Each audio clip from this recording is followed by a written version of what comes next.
how does a president actually react to a crisis like coronavirus? Yeah, so the first thing to know is that how a president responds to the crises on his or her watch will shape their perception for all time and throughout history. So when a crisis comes, a president has to know that it's time to step up and it's a time to perform.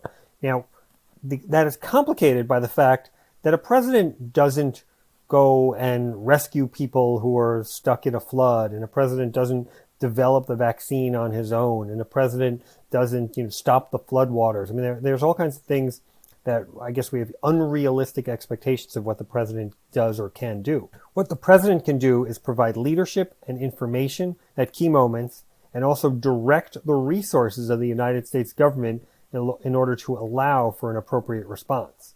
And I think the president needs to look at what they do in that context. So on the Trump administration and the coronavirus, I think that they did some things well and some things poorly. I think, for example, on the communications front and trying to alleviate panic and give accurate, timely information, I think they did a terrible job. I mean, the whole stuff about bleach and all the ridiculous fights about masks, and then the hydroxychloroquine. I mean, there were all kinds of things that were unnecessary spats or arguments that the Trump administration got involved in that I think hurt both the credibility but also the ability to convey information to the American public.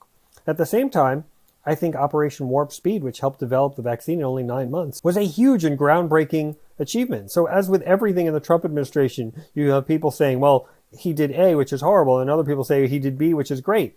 And it's that contrast that continues to define Trump in every aspect of his presidency.